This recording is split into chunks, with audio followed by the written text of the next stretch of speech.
हम ना आहिस्ता आहिस्ता बड़े जल्दबाज हो गए हैं, तबीयतों में बेचैनी, बेकरारी। एक बात ना हमारी मानी जाए हम परेशान, जरा बराबर हमारी तबीयत के मुखालिफ कुछ शख्स बात कर दे हम डिस्टर्ब हो जाते हैं। हमारा माहौल इस कदर ज्यादा पेचीदा हो जाता है जहनी कि जो बड़े बड़े बासलाहियत लोग हैं, बड़े बड़े बाशऊर लोग, वो भी हकीम ना होने की वजह से, दाना ना होने की वजह से अपनी सलाहियतों से कोई फायदा नहीं उठा सकते।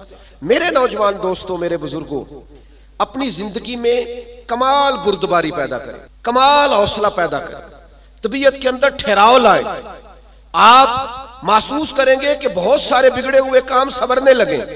आप कितनी भी जल्दबाजी कर लें, जब तक अल्लाह का हुक्म नहीं होना काम दुरुस्त, आप डॉक्टर के पास दवाई लेने जाते हैं, आपके मर्ज की तशखीस होने के बाद डॉक्टर साहब नुस्खा लिखते हैं, कहते हैं ये एक पत्ता गोलियों का ले लो, एक सुबह खाना, एक दोपहर खाना, एक शाम खाना, और ये सिरप ले जाओ, एक चम्मच सुबह इस्तेमाल करना, एक शाम करना। तो अगर कुछ शख्स कहे मुझे जल्दी है ठीक होने की, मैंने सारी गोलियां इकट्ठी खानी है, वो कहे मुझसे इंतजार नहीं होता, मैंने सारा सिरप इकट्ठा ही पीना है, ठीक होगा कि ज्यादा बीमार हो जाएगा? वो गोलियां, वो दवाई है शिफा के लिए, लेकिन अगर आप उस दानाई के तरीके के मुताबिक इस्तेमाल नहीं ना करेंगे जो इस्तेमाल करने का तरीका है, तो उसका असर गलत होने लगेगा। हमारे मिजाज का जो उलझाव होता है और तबीयत की जो जल्दबाजी होती है, और ये जो बार बार जिन लोगों को गुस्सा आता है और जो बार बार जबर में आ जाते हैं, बार बार ठंडे हो जाते हैं, ताने शाने कभी मिल जाए तो सुन लेने चाहिए, क्या हर्ज है? तानों का भी तो मजा है ना, ये मजा लें, ये सुरूर हासिल करें। मैं कॉलेज में पढ़ता था तो जो मेरा दोस्त सबसे ज्यादा मुझे तंग कर से ज्यादा, फिर एक दिन उसी का मुझे फोन आया कि यार किधरे मेल तेरे ना तस्वीर खिंचानी है, इंज भी सज्जन वाह वाह ते उंज भी सज्जन वाह वाह। तो एक दोस्त मुझे कहने लगे मैंने मिलाद की झंडियां और लाइटें लगाई हैं तो मुझे दो बंदे बड़े ताने देते हैं। मैं क्या बस दो? हुजूर के नाम पे ताना खाना और दो से ही परेशान हो गया, ये 200 भी हो तो इसका मजा लेना चाहिए। जेकर यार दे नाम दा मिले मेणा, ओनू झोली पा लईए पुंजे सुटिए ना, तो जेकर यार दे नाम दी मिले सूली, फिर झूठा झूठ लईए पिछा हटिए ना। अगर कभी ये ताना मिलता है तो इसका मजा ले, आप इस खूबसूरती को एंजॉय करें। लेकिन आप परेशान हो गए हो, फलाने ने दो बातें कर दी तो अच्छा किया ना कर दी, अच्छा किया ना कर दी, आपको संभलने का मौका मिलेगा। वो जी सारे मेरा साथ छोड़ गए तो ठीक किया सबने। आप मजबूत हो जाएंगे जब सारे साथ छोड़ जाएंगे, जब सहारे हट जाते हैं तो इंसान को संभलने का मौका मिलता है। जब तक हम दानाई के साथ, हिकमत के साथ मामलात को नहीं लेके चलेंगे, आप अपने बच्चों की परवरिश करें तो वो तरीका जो हुजूर ने हमें हिकमत सिखाई, आप अपने बुजुर्गों की खिदमत करें तो वो तरीका जो नबी पाक ने हमें सिखाया, आप रिश्तेदारों के साथ लेन देन करें, मामला करें, तिजारत करें तो वो तरीका इख्तियार करें जो हुजूर ने हमें सिखाया। आप अपनी तबीयत के अंदर एक अजीब सा सुकून महसूस करेंगे। फैसले इस तरह के करें कि थोड़ा सोच समझ कर, जज्बाती फैसले कभी ना करें। हुजूर के ऐलान नबुव्वत से पहले जब दोबारा बैतुल्लाह शरीफ की तामीर की थी ना अहले कुरैश ने, अब चूंकि वो थे तो सारे आपस में, पर हर कबीला एक दूसरे से लड़ता बहुत था, तो हर बात में लड़ पड़ते थे, मैंने आगे जाना है, मैंने आगे जाना है। तो वो सारे कबीले शामिल थे। अब जब बैतुल्लाह शरीफ की नई तामीर हो गई तो हजर अस्वद नस्ब करना था, उस पर झगड़ा हो गया। एक कबीला कहता है मैंने नस्ब करना है, दूसरा कहता है मैंने नस्ब करना है, तीसरा कहता है मैंने करना है। और कुछ तो ऐसे थे जिन्होंने प्याले में खून डाल के बीच में हाथ रख के कस्में भी उठा ली कि अगर हम नहीं करेंगे तो करने भी नहीं देंगे, फसाद होगा।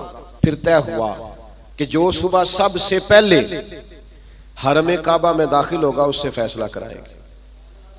कमाल की बात यह कि सबसे पहले हरम काबा में रसूल रहमत तशरीफ लाए। असीर दुश्मन की चाह में भी, मुखालिफों की निगाह में भी, अमी है, सादिक है, मोतबर है, मेरा पैगंबर अजीम तर है। उन्होंने कहा ये तो सादिक और अमीन आ गए। उन्होंने कहा जी ये हमारा फैसला कर दें कि हजर अस्वद किस कबीले ने नस्ब करना है। तो नबी करीम अलैहिस्सलाम ने फरमाया कर देते हैं ना। सरकार ने चादर बिछाई, हजर अस्वद उसमें रखा, फरमाया सारे कबीले एक एक कोना पकड़ लो। वो सब ने एक एक कोना पकड़ लिया। जब हजर अस्वद के करीब गए तो महबूब ने वहां से उठा के हजर अस्वद वाली जगह पे रखा। अब चारों तरफ देखा तो सबको यूं ही लग रहा था मैं उठा के लाया हूं, मैं उठा के लाया, मैं उठा। हम तो अपने बच्चों के बीच लड़ाई करा देते हैं, ये कह के कि ए मेरा पुत्र ज्यादा लेके। हम तो अपने घर के अंदर फसाद, नाराज ना आइएगा मुझसे, हम फसाद डलवा देते हैं। ये बंदा ठीक है, ओ खुदा के बंदे सारे बेटे, सारी औलाद ही बराबर की, किसी ने पैसे ज्यादा कमा लिए, किसी ने कम कमा लिए, लेकिन अपना घर ना तबाह करें। आप दानाई के साथ, हिकमत के साथ, तदब्बुर। मैं छुट्टी का दिन था, मदरसे की सीढ़ियां चढ़ के अंदर दाखिल हुआ तो बच्चे आपस में खेल रहे थे और हल्की फुल्की शरारतें भी कर रहे थे। मुझे बड़ा जरूरी काम था पर मैं उन्हीं पैरों पे वापस आ गया। तो मुझे पूछने लगे कि जनाब आप गए नहीं। मैंने कहा बच्चे खेल रहे थे, अब मेरी तरफ देखते तो उनका खेल खराब हो जाता। तो भाई अब वो बेचारे हफ्ता भर पढ़ते हैं तो उन्हें कुछ खेलना भी तो है ना। तो आप थोड़ा मौका दें। हर मामले में, हर जगह जज्बातियत का शिकार हो जाना, उलझ जाना, गुस्सा करना। हुजूर अलैहिस्सलाम ने उसे पहलवान कहा है जो अपने आप पे कंट्रोल रखे। फरमाया वो पहलवान है जिसे अपने गुस्से पर कंट्रोल, अपने आप को संभाले सारा कुछ ठीक हो जाएगा। अपने जज्बात को संभाले सारा कुछ ठीक हो जाएगा। यानी आप बिला वजह किसी के बारे में कह रहे हैं कि वो बड़ा हो गया है, वो मशहूर हो गया है, वो अब आगे निकल गया है, वो मेरी बात नहीं सुनता। ऐसा नहीं है, कुछ तो मजबूरियां रही होंगी, यूं ही कोई बेवफा नहीं होता। आप थोड़ा सा ना मौका दें, आप चीजों को समझें और थोड़ा ना अपने ऊपर तवज्जो दें कि मैंने अपने आप को कंट्रोल में रखना है, मैंने अपने आप को समझाना है। बड़े बड़े महंगे महंगे होटलों में लोग जाते हैं और दूसरों को जाता देखकर परेशान भी होते हैं। मुझसे एक दोस्त ने पूछा आपने बड़ी जगह देखी, मजा कहाँ आया? मैंने कहा वो जब अम्मा नहीं हांडी पकाती थी और कहती थी कि खाना लेके आया नहीं जाता, ये बैठने के लिए कुछ चीज ले ले और यहाँ मेरे करीब ही आ जा। और फिर वो सालन देती दफा ये भी कहती थी इक्को बारी मिलना ही दोबारा ना मंगी। वो जो लुत्फ है वो दुनिया के किसी 5 स्टार होटल में मुयस्सर आता। आप जिस हाल में हैं उसमें राजी रहें, अपने कल्चर से, अपनी तहजीब से, अपने आप से प्यार करें। भाई जिसको अल्लाह, वो जी मेरा कोई रिश्तेदार नहीं, जिसको अल्लाह ने तेरा चाचा बनाया तू कैसे इनकार करता है? जिसको अल्लाह ने तेरा मामू बनाया तू कैसे इनकार करता है? जिस खानदान को अल्लाह ने तेरा खानदान बनाया, रब ने बनाया, ये तेरी मर्जी। अल्लाह ने जहां जहां पैदा किया, उलझे नहीं, परेशान ना हो, अपने आप को तकलीफ में ना डालें, बड़ी समझदारी के साथ। पता है आपको, लोग जब लोगों को परेशान करते हैं तो परेशान कर देते हैं, चढ़ा चढ़ा के पागल कर देते हैं। वो लिखा है शेख ने कि एक ताजर की दुकान बड़ी अच्छी चलती थी तो बाकी ताजरों ने सोचा कि इसे किसी तरीके से बेवकूफ कर दिया जाए, माज़अल्लाह अस्तगफिरुल्लाह, साजिश की।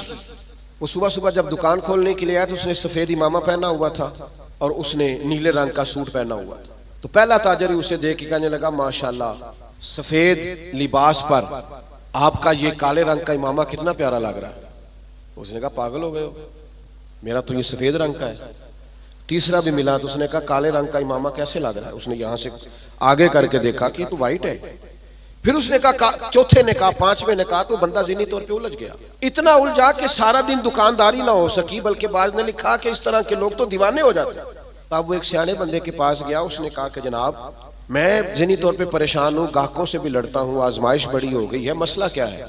तो उन्होंने कहा असल में तूने मुखालफों की बातें तवज्जो से सुननी शुरू कर दी। हाँ, मुखालिफिन की वो बात तवज्जो से सुननी चाहिए जो हमारी वो गलती बयान करे, लेकिन वो बातें जो चढ़ाने के लिए, उससे सरफे नजर किया जाए। अपने आप को आप कंट्रोल में रखें। ये नबी पाक अलैहिस्सलाम की दी हुई हमारे लिए हिकमत है। मैं दोस्तों से कहा करता हूँ मिलाद आए ना तो मिलाद में महब हो के मिलाद मनाया करो।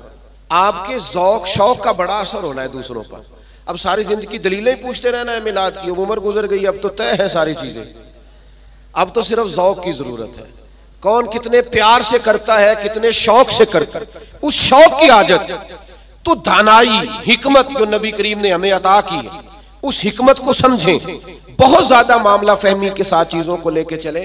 जब नबी पाक अलैहिस्सलाम ने मक्का मुकरमा पर हमला फरमाया, फतह मक्का हुआ, तो हजरत साद इब्न उबादा रदी अल्लाह ताला अन्हु के पास झंडा था। अलम बरदार थे हजरत साद बिन उबादा, जिसके पास झंडा होता था वो सबसे आगे होता था। तो हजरत साद इब्न उबादा सबसे आगे थे और कायद थे। उन्होंने कोई एक ऐसी बात कर दी जो पॉलिसी के खिलाफ थी।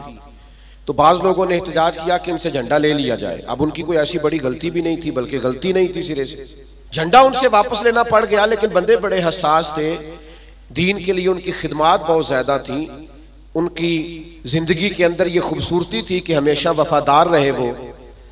उनसे झंडा वापस लेना है। सहाबा ने अर्ज की या रसूलल्लाह अब क्या करेंगे, बंदा भी बड़ा हसास है और मौका ऐसा आ गया है। तो नबी करीम ने फरमाया ले लेंगे झंडा, कुछ भी नहीं होता। या रसूलल्लाह एक शख्स को मनसब से हटाना है तो परेशान तो होगा ना, फरमाया कुछ भी नहीं होगा। अब लोगों ने देखा रसूल पाक की कमाल हिकमत को, अब लोगों ने देखा वो मिलाद वाले महबूब की दानाई, वो तदब्बुर, वो कमाल। वो फिरासत, वो हिल्म, वो बुर्दबारी, वो चीजों को पूरी गहराई से लेना। नबी करीम ने हजरत साद इब्न उबादा को बुलाया और बुला के फरमाया भी मेरा इरादा बन के आपसे झंडा ले लिया जाए। तो अर्ज की या रसूल अल्लाह सल्लल्लाहु अलैहि वसल्लम जैसे हुक्म, लेकिन साथ ही हुजूर फरमाने लगे बना इरादा ये है कि आपसे ले लिया जाए और आपके बेटे को दे दिया जाए।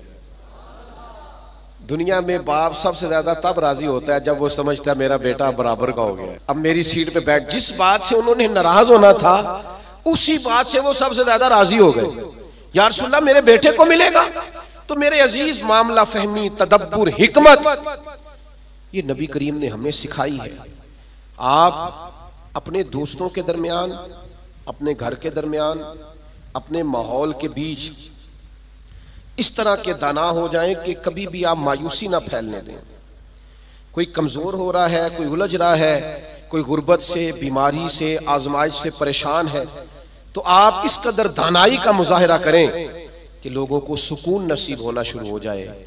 लोग वहां से निकलना, हमारे बुजुर्ग फरमाया करते कि अगर तुमसे कुछ तलख बोलता है ना तो ये ना कहा करो मुतकब्बिर बहुत है, कहा करो हो सकता है बेचारा बड़ा परेशान हो सकता है बीमार हो सकता है कहीं कमजोरी आ गई। जब तक आप दानाई के साथ चीजों को नहीं लेते, हिकमत के साथ आप मामलात को नहीं देखते, उतनी देर तक चीजें बेहतर नहीं हो सकती। आप इस दानाई के साथ चलेंगे, तदब्बुर के साथ चलेंगे, हिकमत के साथ चलेंगे तो आप महसूस करेंगे आपने, आप देखिए ना कौन सा जुल्म है जो मक्का मुकरमा में सहाबे किराम पर नहीं हुआ। उनके वजूद पर गरम पत्थर रखे गए, उनको दुर्रों से मारा गया, और जो गुलाम थे उन पर तो सख्तियां और भी ज्यादा थी।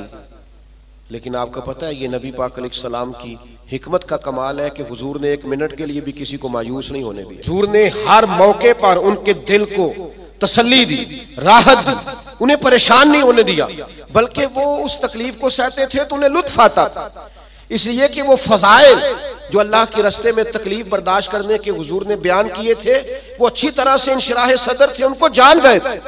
हमारी बेचैनियां, हमारा उलझाओ, बात बात पे झगड़ा करना, वो हमारा मुखालिफ एक बात करके चुप कर जाता है, हम सारा वक्त उसे जवाब देने में जाया कर देते हैं।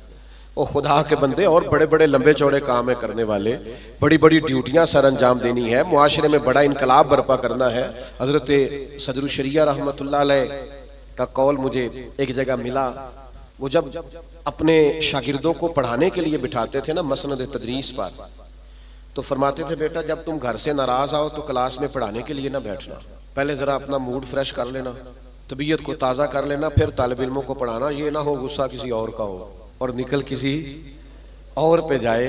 ये बुजुर्गों की दानाइयाँ, उनकी मामला फहमी, उनका तदब्बुर, और फिर ये हिकमत आगे आई। जब हज़रत सिद्दीक़ अकबर रज़ियल्लाहु ताला अन्हु को नबी पाक के विसाल के बाद कहा गया ना कि आप ये लश्कर रवाना ना करें अभी मुसलमा कज़्ज़ाब के खिलाफ, हालात को दुरुस्त हो लेने दें, तो ये हजरत सिद्दीक़ अकबर की आप दानाई देखिए। फरमाया जिस लश्कर को हुजूर ने रवाना किया वो हर सूरत जाएगा। जब इतना बड़ा लश्कर निकला ना मदीना मुनव्वरा से हुजूर के विसाल के बाद, तो वो जो आंखें खोल रहे थे ना कि पता नहीं क्या हो जाएगा, उनको ये भी बात उन पर बड़ा असर उसने डाला कि अगर इतने लोग बाहर निकल गए हैं तो पता नहीं कितनी फौज बाकी मौजूद है। वो उनको एहसास पैदा हुआ आपकी कमाले दानाई, फहम व फिरासत, उसने हालात बदल के रख दिए। तो नबी पाक ने हमें इल्म सिखाया, हुजूर ने हमें हिकमत सिखाई, नबी पाक सल्लल्लाहु ताला अलैहि वसल्लम ने जिंदगी में ठहराव लाने के हमें तरीके बतलाए, नबी पाक अलैहिस्सलाम ने हमें बुर्दबार किया। लेकिन हम इस कदर ज्यादा आजमाइश का शिकार हैं। आप यकीन करें बाज लोग बोल रहे होते हैं, सवाल कर रहे होते हैं, गुस्से का इजहार कर रहे होते हैं, तो दिल करते हैं उनसे कहा जाए कि ये आपकी शख्सियत से मैच नहीं कर रहा, आपकी जो अल्लाह ताला ने अजमत बनाई है उसके साथ ये चीज मैच नहीं हो रही। हम जब तक मामला फहम नहीं होते, जब तक समझदार नहीं होते, हमारे पास तालीम हो, हुनर हो, हम कर कुछ नहीं सकेंगे। आप जरा चीजों को लें, जरा थोड़ा सा उनको मौका दें। जरा मैं किसी शख्स से आपकी बहस हो जाए ना, तो उसने 4 बातें की, आपने 6 कर दी, फिर वो 10 कर देगा, फिर आपको 12 करनी पड़ेंगी। आप जीत सकते हैं। उसका बेहतरीन हल पता क्या है? वो बातें करें, आप जरा चुप कर दें। वो 2 करेगा, 4 करेगा, 6 करेगा, आखिर में कहेगा तू मैनू पागल समझना है। तो जवाब दे के किसी को पागल नहीं किया जा सकता, चुप रह के दूसरे को पागल भी किया जा सकता है। अल्लाह माफ फरमाए, माज़अल्लाह। तो कभी कभी अपनी जिंदगी के अंदर खामोशी भी बहुत बड़ा तूफान होती है। फटाफट पर वो बहुत सारे लोग हैं, वो कहते हैं जी मैं इतने अच्छे अच्छे काम करता हूं तो देखें लोग तवज्जो नहीं करते। तो मैं कहता हूं लोगों के लिए करते हो तो फिर ले लो दाद, और अगर अल्लाह के लिए करते हो तो फिर इसका तो पता सुबह क़यामत चलेगा।